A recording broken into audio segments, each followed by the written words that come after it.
নমস্কাৰ নিউজৰ বাতৰিলৈ স্বাগতম জনাই ষ্টুডিঅ'ৰ মজিয়াত মই পলদাস চাহক আজিৰ সংবাদ যোৰহাটৰ টিলিকিয়ামত আঞ্চলিক ভিত্তিত ভাদ মাহৰ নাম প্ৰসংগ অনুষ্ঠান অনুষ্ঠিত নিউজৰ এক ৰিপৰ্ট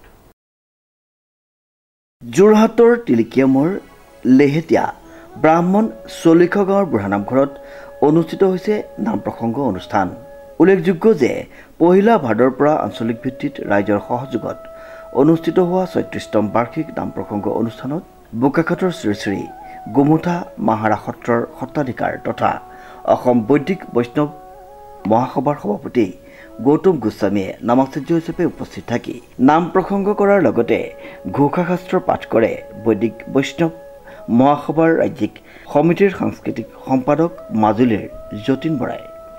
জয় জয়তে আপোনালোকৰ চেনেলৰ যোগেদি সমূহ অসমবাসী ৰাইজলৈ আমি আন্তৰিক শ্ৰদ্ধা জ্ঞাপন কৰিছোঁ। লেহেতিয়া বামুণ গাঁও এই নামঘৰ পৰিচালনা কমিটি আমাক জনাইছিলে যে তেখেতসকলে পৰম্পৰাগতভাৱে বিগত প্ৰায় ৩৬টা বছৰ মাহেকজোৰা প্ৰস্তুতিৰে বৈকুণ্ঠৰ গুণনাম শাস্ত্ৰভাগ চৰ্চন কৰে।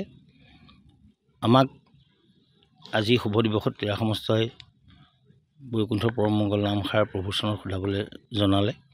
লগতে আমাৰ অসম বৈদিক বৈষ্ণৱ মহাসভাৰ ৰাজ্যিক কমিটিৰ সাংস্কৃতিক সম্পাদক যতীন বৰাদেৱক পাঠৰ দায়িত্ব দিলে। আমি উভয় আহিলোঁ, অনুষ্ঠান ভাগ প্ৰভুচৰণত সোধালোঁ। তেখেতসকলৰ এই যিটো প্ৰস্তুতি, এই প্ৰস্তুতিটো প্ৰায় ১০-১২খন গাঁৱে একেলগে এখন আঞ্চলিক হৈ সুন্দৰভাৱে পৰম্পৰা ৰক্ষা কৰি আছে।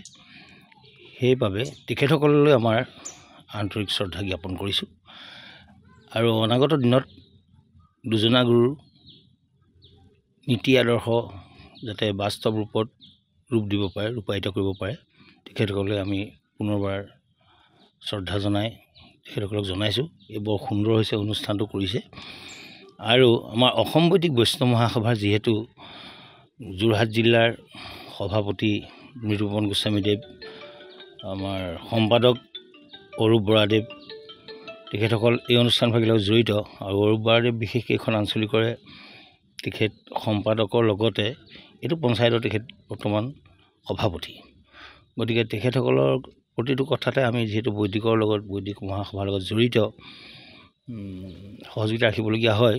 আৰু আপোনালোকৰ চেনেলৰ মাধ্যমে আমি পুনৰবাৰ যোৰহাটবাসী বৈদিক মাৰ্গৰ যিখিনি ব্যক্তি তেখেতসকলক জনাবলৈ পাই সুখী হ'ম যে অহা ছেপ্টেম্বৰৰ ২১ তাৰিখে আমাৰ যোৰহাটৰ নগৰৰ মধ্যত স্থিত সাহিত্য সভা ভৱনত আমাৰ যোৰহাট জিলাৰ যিখন বৈদিকৰ জিলা কমিটি ইয়াক সম্প্ৰসাৰণ কৰা হ'ব। গতিকে আপোনালোকৰ যোগেদি আমি যোৰহাটবাসী বৈদিক মাৰ্গৰ সকলো লোকক আমি নিমন্ত্ৰণ জনাইছোঁ। নাম প্ৰসংগ অনুষ্ঠান আৰম্ভ হোৱাৰ পূৰ্বে সত্ৰাধিকাৰ গৌতম গোস্বামী আৰু মাজুলীৰ যতীন বৰাক ৰাইজে গায়ন বায়নেৰে আদৰণি জনায়। ৩৫০ বৰ্ষ অতিক্ৰম কৰা নামঘৰভাগিত ইতিমধ্যে ১৭ ছেপ্টেম্বৰলৈ মাহজোৰা কাৰ্যসূচীৰে অনুষ্ঠিত হোৱা এই অনুষ্ঠানত ৰাজ্যৰ বিভিন্ন প্ৰান্তৰ নামাচাৰ্য আৰু পাঠকসকলে অংশগ্ৰহণ কৰিছে। অত্যন্ত সুখী আৰু নিজকে গৌৰৱান্বিত বুলি ভাবিছোঁ যে আমাৰ এই গ্ৰাম্য অঞ্চলৰ পশ্চিম যোৰহাটত অৱস্থিত ৩৫০ বছৰো অধিক বৰ্ষ অতিক্ৰম কৰা লেহেতিয়া ব্ৰাহ্মণ চালিখোৱা এই ৩খন গাঁৱৰ সমন্বয়স্থল এই বুঢ়ানামঘৰত আজি ৩৬ সংখ্যক ভাদ মাহৰ মাহজোৰা নাম প্ৰসংগৰ অনুষ্ঠান চলি আছে।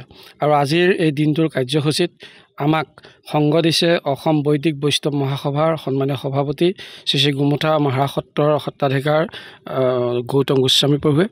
আমাক সংগ দিছে অসম বৈদিক বৈষ্ণৱ মহাসভাৰ যোৰহাট জিলাৰ সন্মানীয় সভাপতি তথা শ্ৰী শ্ৰী অগ্নি ফুলবাৰী সত্ৰৰ ডেকাধিকাৰ শ্ৰদ্ধাৰ মৃদুপৱন গোস্বামী প্ৰভুৱে।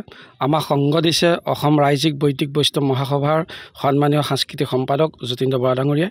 আজি যতীন্দ্ৰ বৰা ডাঙৰীয়াই শাস্ত্ৰ চৈতন্য কৰে আৰু ৰাইজৰ নিমন্ত্ৰণ ৰক্ষা কৰি অসম বৈদিক বৈষ্ণৱ মহাসভাৰ সন্মানীয় সভাপতি গৌতম গোস্বামী প্ৰভু ঈশ্বৰে ৰাইজৰ নিমন্ত্ৰণ ৰক্ষা কৰি নামৰ আসন অলংকৃত কৰে। গতিকে ৰাইজ যথেষ্ট সুখী, অত্যন্ত আনন্দৰ দিন আজি। আমাৰ মাজত আপোনালোকে আহি যি আমাক উৎসাহিত কৰিলে, আমি সঁচাকৈ অতিশয় গৌৰৱান্বিত, অতিশয় আনন্দিত। আৰু আগলৈকো আমি আশা ৰাখিছোঁ অসম বৈদিক বৈষ্ণৱ মহাসভাৰ যি কাৰ্যসূচী, সেই কাৰ্যসূচী আৰু অসম বৈদিক বৈষ্ণৱ মহাসভাই যাতে আমাৰ এই বৈদিক মাৰ্গৰে চলা এই পুৰণা ঐতিহ্যমণ্ডিত নামঘৰ ভাগি কেতিয়াও আপোনালোকৰ মৰম চেনেহৰ পৰা কেতিয়াও ব্যাহত নহয়, যাতে আপোনালোকৰ সংগত থাকি এই আমাৰ নামঘৰ ভাগিৰ জড়িত সমূহ গাঁওবাসী তথা অঞ্চলবাসী ৰাইজক আপোনালোকক সংগ দি আপোনালোকৰ লগত একত্ৰিত কৰি আগলৈ অসমৰ বৈদিক বৈষ্ণৱ ক্ষেত্ৰখন যাতে শক্তিশালী কৰাত আমাকো অংশ ল'বলৈ সুবিধা দিয়ে, আমি তাৰ কামনা কৰিছোঁ। আৰু আপোনালোকে দূৰ দূৰণিৰ পৰা আহিছে, কেইবাজনো ব্যক্তি অসমৰ বিভিন্ন প্ৰান্তত কৰ্মব্যস্ততাৰ মাজত এই বৈদিক বৈষ্ণৱৰ ক্ষেত্ৰত তেখেতসকল জড়িত। তেখেতসকলে আজি এই ভাদ মাহত পবিত্ৰ দিনত তেখেতসকলে ধৰ্মীয় পৰম্পৰা ৰক্ষা কৰি বিভিন্ন অনুষ্ঠানত তেওঁলোকে আজি কাৰ্যসূচী আছিলে। সেই কাৰ্যসূচীসমূহৰ মাজতো আহি আমাক যি উৎসাহিত কৰিলে, তেখেতসকলৰ সেই উৎসাহিতই সঁচাকৈ আমি অধিক এটা শক্তিশালী অনুভৱ কৰিছোঁ, মনত অশেষ আনন্দ লাভ কৰিছোঁ। আৰু আশা কৰিছোঁ যাতে আপোনালোকৰ সহায় সহযোগত আমাৰ এই গ্ৰাম্য অঞ্চলৰ পিছপৰা অঞ্চলৰ এই 3খন গাঁৱৰ একত্ৰিত হৈ আজি 300 বছৰ অধিক কাল অতিক্ৰম কৰি অহা এই নামঘৰ ভাগিয়ে আগন্তুক দিনত সঁচাকৈ এনেধৰণৰ অনুষ্ঠানসমূহ সাফল্যমণ্ডিত কৰাত সহযোগিতা লাভ কৰিব। সকলোকে ধন্যবাদ জনাইছোঁ। সকলোকে আমি ভাদ মাহৰ এই পবিত্ৰ দিনৰ আন্তৰিক শুভেচ্ছা আৰু কৃতজ্ঞতা জ্ঞাপন কৰিছোঁ, যিসকল ভকত বৈষ্ণৱে আজি আমাক উৎসাহিত কৰিলে। আৰু অঞ্চলৱতী বিভিন্ন গাঁৱৰ বিভিন্ন অঞ্চলৰ আজি ইয়াত ভকত বৈষ্ণৱৰ সমাৱেশ ঘটিছে। সঁচাকৈ আমি অতিশয় আনন্দিত হৈছোঁ। ধন্যবাদ। এই নাম প্ৰসংগ অনুষ্ঠানত অসম বৈদিক বৈষ্ণৱ মহাসভাৰ যোৰহাট জিলাৰ সভাপতি তথা শ্ৰী শ্ৰী অগ্নি ফুলবাৰী সত্ৰৰ ডেকা সত্ৰাধিকাৰ মৃদুপ্ৰৱন গোস্বামীৰ লগতে মহাসভাৰ বিষয়ববীয়া আৰু অঞ্চলৱৰ্তী ৰাইজ উপস্থিত থাকে।